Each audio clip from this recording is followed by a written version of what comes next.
Sim, sim, sim. O que que tu acha qual a avaliação aí que tu vê do Zubeldia? Cara, se a gente analisar que o Alisson ficou fora e o Pablo Maia também, colocando todo o elenco de São Paulo na ponta do lápis, sendo transparente assim, não espero que, pô, 2025 o cara vai fazer um ano de. Mas eu acho que o mercado hoje está, principalmente se tratando de Brasil, né? Tem o Luiz Castro que está no mercado aí, disponível, ex-técnico do Botafogo. Mas assim, vai ser uma bala para trazer, digamos. Então, eu acho que a nível Brasil, a nível financeiro do São Paulo, cara, eu acho que a gente não tem muito o que optar, entendeu? Não tem muito o que conversar, o que esperar, o que. Eu acho que é iniciar com o Subeldia mesmo. Qual que é o meu medo? Cara, formal no Paulista tu trocar de treinador, entendeu? Aí tu vai iniciar tudo atrasado, vai pro Brasileirão atrasado, começa a temporada atrasado. Esse é o meu único medo. Mas, no modo geral, cara, eu acho que enquanto tu não entrega um plantel como o treinador quer, tu não pode exigir muita coisa também, né? E hoje o São Paulo financeiramente sofre demais. Então, eu acho que não dá pra gente exigir do cara uns resultados absurdos, sendo que ele não tem um elenco absurdo, entende? Querendo ou não, eu acho que a tabela do Brasileirão reflete muito disso. Tipo, cara, os times que podem ser exigido título, que já iniciam um ano com obrigação de título no Brasil, vamos ser realistas, cara. É Botafogo, Palmeiras e Flamengo. Os demais, claro, tipo, por exemplo, tu tem que fazer uma campanha digna, né? Se a gente for ver no decorrer da temporada, São Paulo terminou em sexto, teve muitos jogos que, cara, tinha que ter pontuado e não pontuou, teve. Mas pelo elenco que tem, pelas condições, cara, não é, em modo geral, um campeonato ruim, ainda mais comparado aos últimos que a gente teve, né, cara? Então, por exemplo, assim, a situação do Atlético Mineiro. Cara, é um elenco que investiu muita grana, tipo, tinha que estar numa situação melhor, né, cara? O próprio Cruzeiro, cara, foi investido muita grana, entende? Cara, o Diniz não conseguiu ganhar jogos ali. O Fluminense, cara, não tem um elenco tão ruim para estar brigando para cair, entende? O próprio Atlético Paranaense, o Atlético Paranaense não tinha um elenco bom, vamos lá. Mas tinha condições financeiramente de ter investido, quem sabe, um pouco mais para ter se salvado. Então, assim, eu acho que esses times a qual eu citei agora por último aí, são times que, cara, realmente se o treinador não entregou, teria que ser trocado, digamos, né? Agora no São Paulo ele não tem muito o que exigir. Eu acho que ele entregou o que o elenco tinha capacidade de entregar, entende? Eu acho que nas Copas poderia ter sido melhor, poderia. Eu acho que só que, pô, a gente pegou o Atlético Mineiro, se tu for ver, numa situação complicada ali, que foi a questão da morte do jogador do Nacional e tudo mais, num jogo ali que eu acho que o elenco nem estava muito preparado pela postura que teve como mandante, foi uma postura meio apática, meio um pouco diferente do que vinha sendo o São Paulo em Copas, né?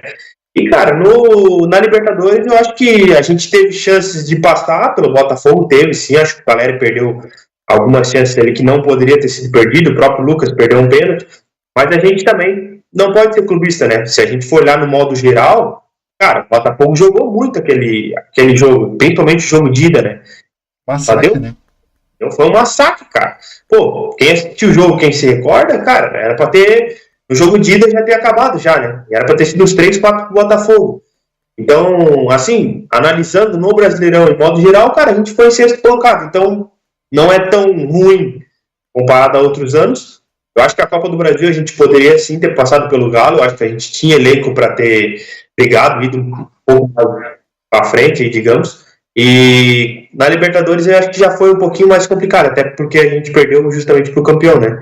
Então, acho que não é algo também assim, pô, meu, caramba, foi um placar inaceitável. Não, cara, pô, a gente. Acho que até eu vi uma entrevista do próprio Savarino, acho que foi do Botafogo, ele falou que o time mais difícil que eles enfrentaram no Libertadores foi o São Paulo. Então, acho que isso reflete muito o que foi o São Paulo nesse jogo contra o Botafogo, né, cara? A gente caiu, mas poderia ter se classificado ali. Não seria, eu acho que, comparado ao primeiro jogo, né? O primeiro jogo foi assustador. Mas no segundo jogo, eu acho que se o São Paulo tivesse passado, não seria algo assim, pô, cara, meu, que zebra. Porque o Caleri perdeu muitos gols, né? Teve o pênalti que o Lucas perdeu também. Então, eu acho que se tivesse se classificado, não seria algo, meu Deus, que zebra que passou pelo Botafogo, entende? Então, eu acho que, de modo geral, meu ponto de avaliação, acho que dá para dar um 7, 7,5 aí. Eu acho que a gente fica um pouco meio triste, meio cabisbaixo aí, porque 23 a gente teve um título de peso muito grande, né? Embora muitas vezes o torcedor esqueça que o Brasileirão de 2023 ele foi péssimo, né? Até a última rodada a gente não tinha ganho fora de casa, então. Só que, claro, o título ele apaga muita coisa, né? Então acho que isso que muitas vezes o torcedor, querendo ou não, acaba esquecendo, né? É. Eu acho que eu tô na mesma linha que tu. Eu acho que foi um Brasileirão bom, ou até esperava o São Paulo ficar nessa posição, sexto, quinto lugar. Eu acho que um G4 ia ser muito difícil, mas o que pega um pouquinho mais foi o São Paulo largar assim, o campeonato, né? O São Paulo não brigar, essa que é mais o que pega um pouquinho mais, né? Eu acho que, igual tu falou ali, em questão do Zubeldia, eu acho que eu também concordo, porque o mercado está muito escasso de técnico, os que tem são muito caros, e a questão de tu mandar, vamos supor, tu mandar o Zubeldia embora agora, é a questão da rescisão, tu vai ter que pagar a rescisão de contrato dele, você vai começar um ano praticamente com teus recursos financeiros mais baixos, então tu vai ter que ser mais assertivo. Então, sei lá, às vezes tu traz um treinador, às vezes que não dá certo, às vezes fica mais complicado, né? Eu acho que se tu pegar, eu acho que o São Paulo não fica, na minha opinião, em relação ao Zubeldia, eu acho que eu não ficaria com ele, mas igual tu falou, como o mercado tá escasso, eu acho que a gente tem que ficar com o Zubeldia, mas não pelo mérito do Zubeldia, pelas circunstâncias que tá o mercado, né? Eu acho que a gente tem que. São Paulo também, né? Exato, a gente tem que ver no modo geral, né? Então, Concordo. eu acho que assim, a circunstância do São Paulo, né, se deve a ficar com o Zubeldia. Então, eu acho que é mais nessa linha, né?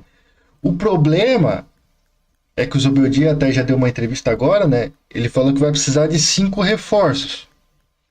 Agora, o problema é achar esses 5 reforços com uma situação financeira boa, né? Até